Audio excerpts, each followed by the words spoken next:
Cada momento de nuestras vidas es una nueva oportunidad para aprender, una nueva oportunidad para levantarnos y seguir adelante con la ayuda de nuestro Dios Todopoderoso. Y sabe que por esta razón he pensado en que muchas veces no sabemos de lo que somos capaces hasta que nos toca enfrentarlo, hasta que no nos queda de otra más que levantarnos y decir: voy a seguir adelante. Esos momentos en los que decimos: me voy a levantar y voy a seguir adelante. Y es en la adversidad en donde realmente aprendemos a sobrevivir, a simplemente seguir respirando. Yo sé que momentos como este no son nada sencillos de llevar. Esos momentos en los que probablemente se siente como lo más último, como lo peor, como si está viviendo el fracaso más grande de su vida, y sin embargo son esos momentos en los que usted decide levantarse y seguir adelante y sobrevivir a la situación, a la adversidad. Y muchas veces los procesos, con las preocupaciones, con todo lo que pasa en nuestras vidas, muchas veces las prioridades cambian. Las prioridades van cambiando conforme al tiempo, conforme a las circunstancias, conforme a las experiencias, conforme a las necesidades. Y no nos queda más que resistir, o por lo menos eso es lo que creemos. Y por eso muchas veces nos llega este pensamiento en el cual decimos: ¿por qué? El típico por qué que siempre nos llega a la mente a perturbarnos el sueño. Muchas veces el por qué que sabemos que no podrá ser respondido probablemente, sin embargo, no se puede evitar esa pregunta. ¿Y por qué si el Señor pudo haber evitado esto? ¿Por qué el Señor permitió que esto esté pasando en mi vida? ¿Por qué el Señor permitió que esta prueba llegara? Que esta persona se fuera, que esto faltara. Y sí, Dios pudo haber evitado tantas cosas. Pudo haber dejado al hermano Abraham en Ur, o al hermano Moisés pudo haberlo dejado viviendo cómodamente en el palacio del faraón, así como un príncipe. Pudo haber vivido tranquilo. Pudo haber dejado al hermano David muy lejos, apartadísimo de Goliat. Evitado eso. Pudo haber evitado que el hermano Daniel estuviera en el foso de los leones. Al hermano Elías le pudo haber evitado todo lo que sucedió. Pudo haber evitado que conociera a Jezabel, esa terrible mujer. Pero no lo hizo, porque cada prueba tiene un propósito. Y ese propósito es formar nuestro carácter y fortalecer nuestra fe. Producir resiliencia en nuestras vidas, que podamos levantarnos y seguir adelante sabiendo que sin Cristo no podemos hacer nada. Y sabe, con esto no le quiero decir que yo anhelo sufrir crisis para poder hacerme fuerte, para poder hacerme mejor, para que mi fe sea más fuerte. No, estaría siendo una total mentirosa, porque yo detesto las crisis, así como usted detesta las crisis, así yo también las detesto, no me gustan. ¿Por qué? Porque sé que duele, que puede doler tanto muchas veces. Y si no, ¿por qué a veces se tornan más largas de lo que quisiéramos y sentimos que nunca salimos de este proceso, de esta situación?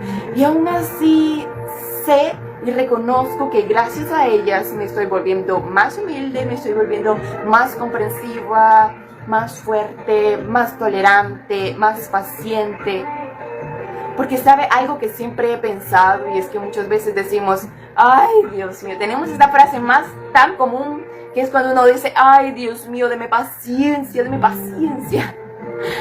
Sí, pero a la hora llegada, bueno, yo solía pensar: Señor, deme paciencia, y que inmediatamente el Señor iba a descender de su paciencia y me iba a dar de su paciencia. Pero ahora, con el paso del tiempo, he entendido que todas las situaciones, todos los procesos, problemas, dificultades en los que el Señor ha probado mi paciencia, es ahí donde he entendido que es de esa forma que el Señor nos da paciencia. Él nos ayuda a permanecer firmes en Él, a detenernos, respirar y agradecer aún en medio de la crisis, aún en medio de la dificultad.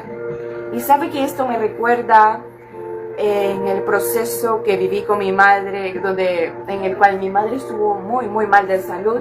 Fue un proceso tan duro y tan difícil, en donde el Señor probó mi paciencia. El Señor probó mi fe, probó mi resistencia, probó todo. Y fue un momento en el cual no pude evitar admirar tanto a mi madre, porque en medio de su dolor, en medio de esas crisis de dolor que solía sufrir, ella levantaba su mano al cielo y decía: te alaba mi alma, Padre, te alaba mi alma, en medio de ese dolor. Y eso es algo tan difícil, que yo siento que es algo que lleva tanto tiempo muchas veces lograr entender, que tenemos que agradecer y glorificar al Señor aún en medio de la crisis, aún en medio del dolor, aún en medio de la dificultad, en donde esperamos una respuesta positiva, donde esperamos la respuesta que nuestro corazón está anhelando, y nos negamos a recibir la respuesta de Dios. Nos negamos a aceptar esa respuesta. Y sabe que tarde o temprano todo cristiano va a ser zarandeado. Y no por accidente, sino que a veces Dios permite este zarandeo como un examen. Y el punto no es si vamos a ser probados, sino cómo vamos a salir de esta prueba. Cómo vamos a actuar durante nuestra prueba, durante ese periodo de prueba. Sabe que Jesús lo dijo en Juan 17:15, no pidió que Dios nos quitara del mundo, sino que nos protegiera del maligno. Sino que Él nos protegiera del maligno. O sea, bien el Señor nos pudo ya haber quitado de este mundo, sabiendo que en este mundo tendríamos aflicciones, porque así, dejándonos aquí, así íbamos a vivir crisis. Sí, vamos a llorar, vamos a sufrir, pero en medio de todo eso, Dios está ahí. ¿Sabe que en esa parte en la cual dice que tarde o temprano seríamos zarandeados? Eso me recuerda cuando el trigo tiene que ser zarandeado, porque es la única manera en la que puede ser escogido, puede ser separado lo bueno y lo malo. Mientras se hace este proceso de zarandeado, y eso me pone a pensar en cómo las pruebas son un momento en el que estamos sufriendo terriblemente, porque estamos en la zaranda siendo golpeados, siendo movidos, y todo lo malo está siendo separado, todo está siendo colado, todo está siendo removido, y aún en ese sufrimiento está saliendo un trigo limpio, purificado. Porque en Lucas 22:31 Jesús le dice a Pedro: Satanás ha pedido zarandearlos como trigo, pero yo he orado por ti, para que tu fe no falle. Y cuando hayas vuelto, fortalece a tus hermanos. No dijo: he orado por ti para que no tengas que pasar por la zaranda. No dijo: he orado o he pedido por ti para que no tengas que pasar por ese proceso, para que evites ese proceso. Tampoco dijo: si vuelves. Él dijo: cuando vuelvas. O sea que va usted a pasar por esa prueba, va a pasar por este proceso, pero no se va a quedar ahí. Ese no va a ser su final, va a salir de ahí, y cuando salga de ahí usted va a ayudar a otros. Y sabe que esto es algo que por mucho tiempo me costó comprender, porque decía yo: ¿cómo voy a ayudar a otros si antes estoy sobreviviendo yo? Es como cuando usted está en la nada, nadando, y está en el agua, y usted está cansado y siente como que se va a ahogar, y uno dice: pero ¿cómo voy a ayudar a otros si antes puedo sobrevivir yo? Si antes puedo medio chapotear, medio evitar hundirme por lo menos en medio del agua. Antes puedo respirar, antes puedo sobrevivir, y ahora ¿cómo voy a arrastrar a otro a la orilla? Es una misión imposible. Pero hay un momento cuando la prueba está pasando, cuando la madurez espiritual va llegando a su vida, cuando usted está empezando a ver las cosas de una manera totalmente diferente a como las solía ver tiempo atrás, usted va empezando a comprender cómo tanta gente puede pasar por esa situación en la que usted pasó. Tal vez no sea exactamente igual, pero se asemeja a lo que usted vivió y es la única manera en la que usted puede comprender a esa persona, porque estoy segura que en más de alguna persona aquí en este en vivo, en algún momento de su vida ha tenido que pasar por una situación tan difícil como lo es perder a un familiar. Y imagínese a alguien que nunca ha perdido a nadie, a alguien que ama. ¿Cómo cree usted que esa persona podría dirigirse a usted si no sabe lo que es perder a alguien? Si no sabe lo que significa el dolor de perder a un abuelo, a una madre, a un padre, a un hermano, perder incluso a un hijo, perder a alguien que significaba tanto para usted. ¿Cómo cree usted que esa persona podría darle una palabra de consuelo? Muchas veces me he encontrado con personas que no han vivido nada similar. Entonces, las palabras que salen de su boca pueden ser tan hirientes porque no entienden ese dolor. No entienden cómo una palabra puede apuñalar el alma de una persona herida. Entonces, por esta razón, el Señor dice, cuando hayas vuelto, fortalece a tus hermanos. Y eso es tan impresionante porque Dios no evita el zarandeo, pero lo monitorea. Es decir, que el Señor no le va a abrir otro camino para que evite el zarandeo. Sin embargo, el Señor estará con usted, porque Él tiene el control. Y si Él permite que algo nos pase, es porque va a usarlo para algo tan grande. Y Jesús dijo a Pedro, te vas a caer, vas a llorar, pero luego te levantarás y serás una roca. Dios sabía desde antes y aún así decidió usar esa experiencia para fortalecer a su iglesia. En Job 38:11 dice que Dios pone límites a esta palabra a las olas del mar. Imagínense qué impresionante. Si Él limita el mar, también controla las crisis, controla el zarandeo y hasta los planes del enemigo. Porque Satanás tiene que pedir permiso. Él no mata, Él no decide, ay, quiero matar a este, lo voy a matar. No, Él suplica. Y si se le permite actuar, es porque hay algo que Dios va a trabajar en nosotros. ¿Va a doler? Sí. Pero ¿sabe para qué sirve el zarandeo? Para purificarnos, como lo dije anteriormente. El zarandeo sirve para purificarnos, para sacar el orgullo, para sacar el yo puedo solo, para sacar la autosuficiencia. Lo que queda después del zarandeo es lo que Dios puede usar. Y sabe que muchas veces esto es tan difícil cuando el Señor tiene que zarandearnos para poder sacar el yo puedo solo. Sabe que muchas veces, y me pongo de ejemplo porque probablemente es algo que usted en algún momento haya vivido, o probablemente aún sigue viviéndolo, o probablemente ya no.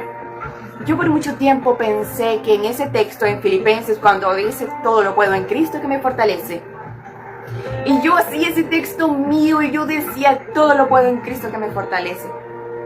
Pero hubo un momento en mi vida que tuve que pasar por algo que fue algo que me zarandeó de tal manera que pude entender que yo no podía. Yo no podía decir que yo lo podía con Cristo, porque sinceramente no podía solita y tampoco podía con Cristo. Yo solo podía decir, Señor, yo no puedo. Yo no puedo. Y usted dirá, ¿cómo así? Es que yo decía, yo no puedo, y eso fue tan difícil en un momento decir esto. Yo no puedo, yo no puedo. Pero, y aquí está el gran pero tengo un Dios que todo lo puede. Y si Dios está conmigo y si Él está conmigo, yo sé que lo voy a conseguir. no por mi fuerza, no por mi inteligencia, no por lo que sé, sino porque Él está ahí, y si Él está ahí, todo es posible. Pero fue un momento en que logré entender la diferencia, porque solía pensar 50 y 50, 50 y 50, 50% lo hago yo, el otro 50% lo va a hacer el Señor por mí. Cuán equivocada estaba, mis queridos. Yo ni siquiera llegaba a ser el 20%, yo creyendo que podía ser el 50%. No llegaba ni aquí, yo creía que podía llegar aquí. Y es un momento en el cual el Señor nos da una lección a través del zarandeo, y es la única manera en que Dios nos hace dejar el yo atrás. Porque a pesar que yo intentaba darle el 50% a Dios, el 50% del lugar a Dios, y hacer el otro 50% yo, qué mal estaba, porque el Señor es el que lo hace todo el tiempo. Entonces, cuando dejamos la autosuficiencia, cuando dejamos el yo puedo, es ahí donde Dios nos puede usar. Y el hermano Pablo lo entendió así en 2 de Corintios 12:7, que dice que recibió un aguijón, un emisario de Satanás que venía a golpearlo. Y fue Dios quien lo permitió, para que no se creyera más de lo que era. Porque usted sabe que el hermano Pablo era un gran varón de Dios, muy inteligente, muy estudiado, muy capaz. Pero incluso el hermano Pablo pidió 3 veces que el Señor le quitara ese aguijón. Y el Señor le dijo: bástate de mi gracia, porque mi poder se perfecciona en tu debilidad. Y el tiempo después es ahora en donde he podido reconocer esa respuesta como algo tan poderoso, porque en medio de ese aguijón que podemos tener muchas veces, eso que nos hace peso y que nos hace sentir que no podemos, es ahí en donde el Señor muestra su poder y nos dice: bástate de mi gracia. Y cómo ese poder se perfecciona en medio de nuestra debilidad, para que a la hora del triunfo no digamos: lo logré por mi fuerza, lo logré porque soy el mejor, porque soy el más inteligente, porque soy el más sabelotodo, el más detallista, porque tengo 3 títulos, porque he culminado esto, porque he culminado lo otro, porque he hablado con tal persona y me dijo tal cosa y he conocido a tal persona. No, sino porque el poder de Dios se perfeccionó en medio de mi debilidad. Y el hermano Pedro nos dice en su carta: resistan al diablo, sean firmes en la fe. Y ese resiste me anima tanto, ese no te detengas, porque Satanás no tiene la última palabra, porque no la tiene. Y en Deuteronomio 32:39 dice: yo soy el que da la vida y el que la quita, yo sano y yo hiero. No hay nadie que libre de mi mano, no hay quien libre de mi mano. Y Santiago nos recuerda que ni siquiera sabemos si mañana estaremos aquí. Por eso, no es si el enemigo quiere, es si Dios quiere, si Dios así lo permite. Satanás no tiene poder autónomo. Él es un siervo, incluso en su rebeldía. Solo hace lo que Dios le permite hacer. Y eso es lo que me da paz. Es como una vez que escuché, no sé si en alguna ocasión se ha encontrado con ese video en donde una señora estaba escasa de comida, escasa de pan y todo eso. Y su nuera, una atea, llega y le dice: pero si usted es cristiana, ¿a dónde está su Dios que le va a dar de comer? Entonces la señora, con una gran fe, le dijo que Dios proveería. Días después viene la nuera y en un sobre mete dinero y se lo mete en la cartera a la anciana. Ella con el pensamiento de decirle que el diablo le entregaba ese dinero, no Dios. Entonces en ese momento llega la anciana y encuentra su cartera llena de dinero y empezó a alabar a Dios. Pero entonces la nuera le dice: ¿pero de qué se alegra? ¿Sabe? Ese dinero se lo mandó el diablo.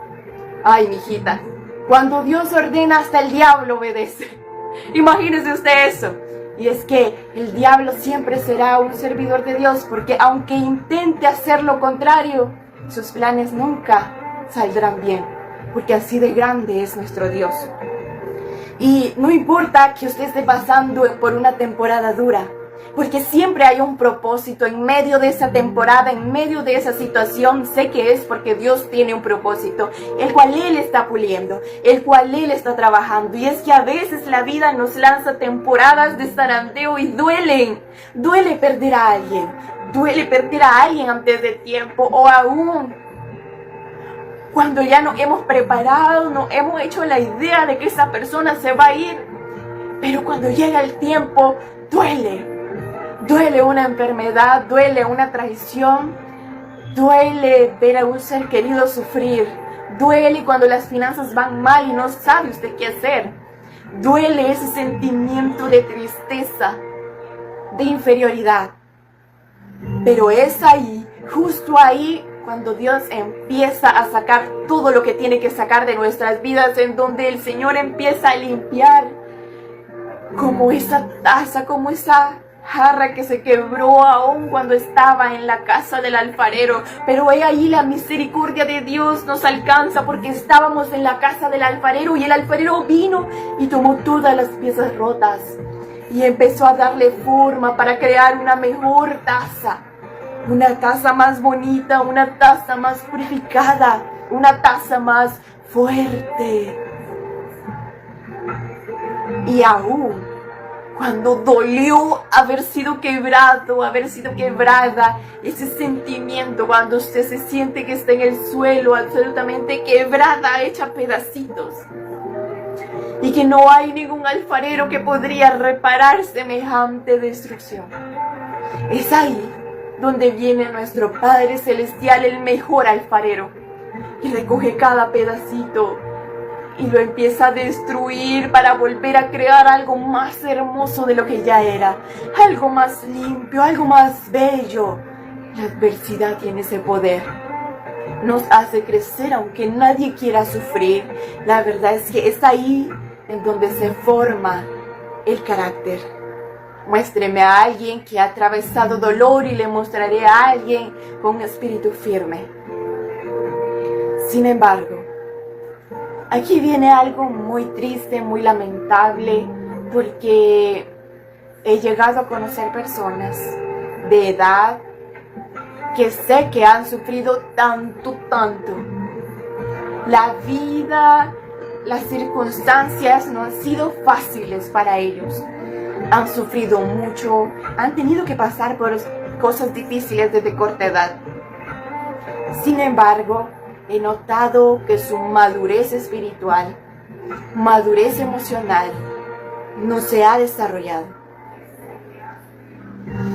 Y durante mucho tiempo creí que la vejez era símbolo de madurez. Pero hoy en día he notado y he aprendido que el hecho de ser una persona mayor no significa que sea una persona madura, una persona sabia. Muchas veces hay personas que se rompen, pero se niegan a ser moldeadas por el Señor, a ser moldeadas por el alfarero. Tal vez el Señor las quiere trabajar, las quiere moldear, pero ellas se rehúsan a dejarse moldear por el alfarero, a dejarse ser cambiados por Él, a ser nuevas vasijas, nueva criatura. Por eso nunca alcanzan el nivel de madurez y sabiduría espiritual que el Señor quiere de ellos o de ellas. Y sabe que es algo muy triste. Sin embargo, es algo de lo que no se habla. Es algo de lo que muy pocos hablan, de lo difícil que es llegar a ser mayor y no ser sabios, no ser personas maduras. Siempre, desde pequeños nos han enseñado, nos han puesto aún en los libros de caricatura, en todo, a un anciano sabio, a un anciano sabio. Y aquí el niño conoció a un anciano sabio. Sin embargo, la vejez no siempre significa sabiduría. Significa que nosotros desde temprana edad aprendamos a abrir nuestro corazón a Cristo. ¿Por qué? Porque Cristo es igual a sabiduría. Y si Cristo está en nosotros, la sabiduría de Cristo estará en nosotros, así como el hermano Salomón lo fue. Y también me he topado con jóvenes que también han sufrido mucho. Claro que es muy raro hoy en día, pero sí hay jóvenes que han sufrido mucho y eso les ha ayudado a madurar. Otros no, por supuesto, pero algunos eso les ha ayudado a crecer, a no despegarse de la mano y de la protección de Dios. Y los grandes líderes se forman en tiempos de guerra, no en tiempos de paz. Como el hermano David en cuevas, el hermano Moisés en el desierto, el hermano José en la prisión. Y lo que sacaron de ahí los preparó para su destino. Y como me enseñó mi madre, cuando me soltó de la bicicleta sin avisarme, fue ahí donde aprendí que no podía depender siempre de alguien que me sostuviera. Aprendí a mantener el equilibrio porque así es la vida y así es la fe. Así es el propósito de Dios. La diferencia es que tenemos un Dios que nunca nos suelta, un Dios que nunca nos abandona, un Dios que está ahí para sostenernos en el momento en que sintamos que ya vamos para el suelo. Porque aunque pasemos por el fuego, no estamos solos. Así como el hermano Sadrach, Mesach y Abednego que estuvieron en el fuego. Y en medio del fuego no estuvieron solos. Y si estamos siendo zarandeados es porque Dios está sacando la mejor versión de nosotros. Porque sabe que todos somos inflamables por naturaleza. Sí, todos. Todos podemos producir cantidades incalculables de energía, pero no toda energía proviene del lugar correcto. Hay combustibles que destruyen el motor por dentro y acortan su vida cada vez que lo encendemos. Así pasa con los autos de carrera. Y por eso los motores necesitan ser rectificados y cambiados constantemente. Porque el combustible que ocupamos les consume. Y ese, mis queridos, es uno de los secretos más guardados de los verdaderos líderes cristianos. Cuando alguien empieza a servir al Señor, nos cuesta identificar qué combustible es el mejor para llegar a la meta, para que no se nos quede parqueado el vehículo antes de llegar a la meta. Imagínense que se nos apague.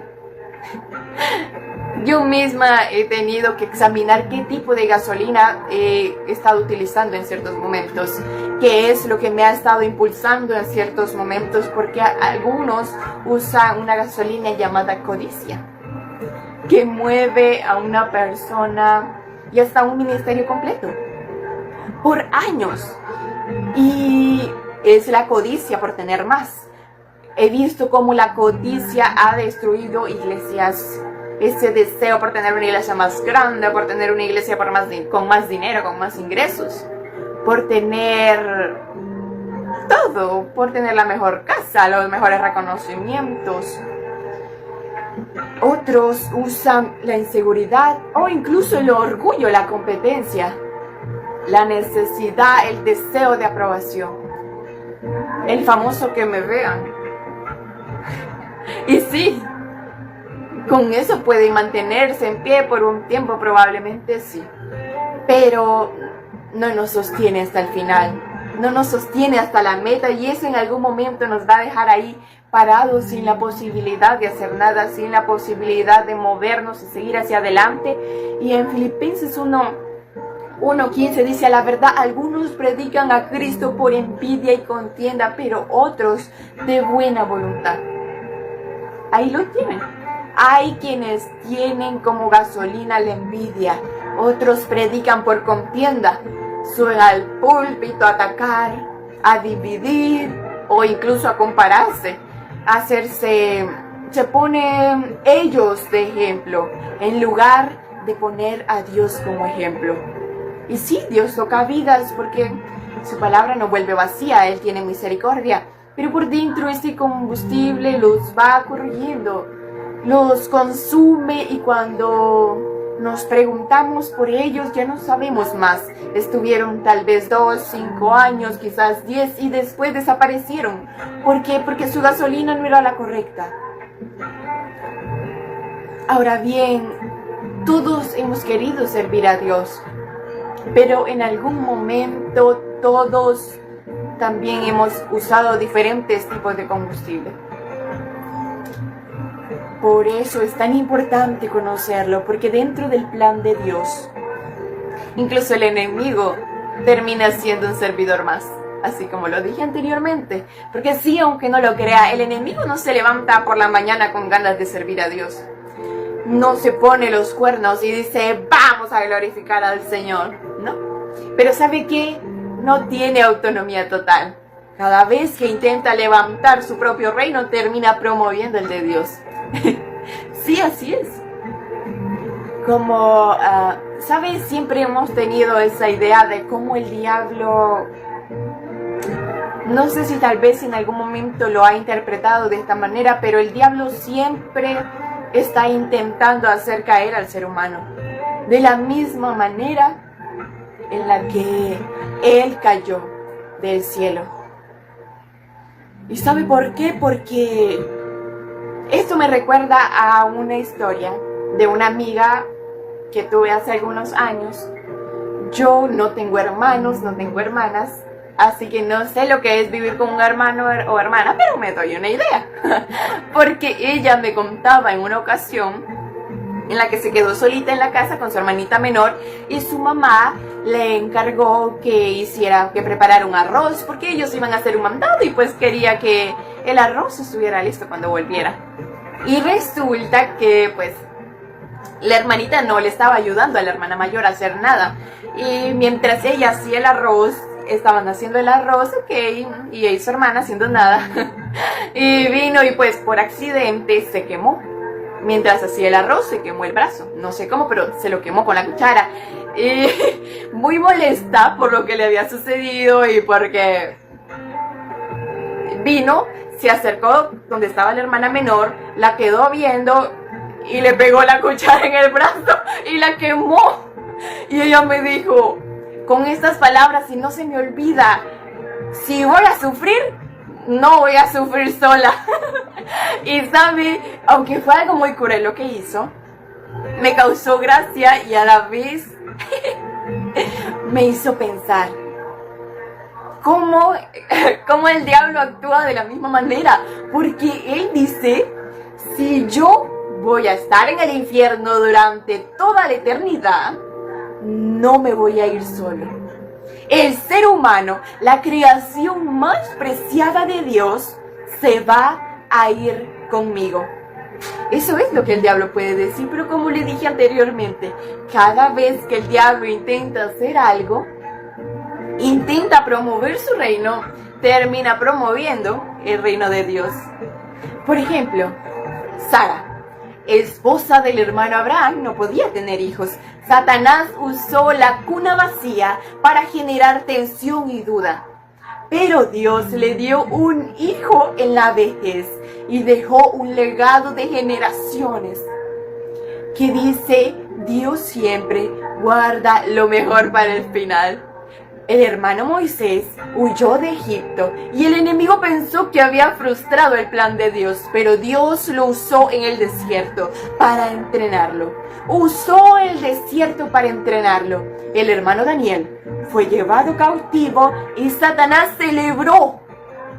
Pero en medio de ese proceso, Dios honró al hermano Daniel y lo usó de una manera extraordinaria, de una manera tremenda. El hermano Pablo fue encarcelado y su púlpito fue silenciado, pero su pluma fue desatada. Desde la cárcel salieron las cartas a los Gálatas, Efesios, Filipenses.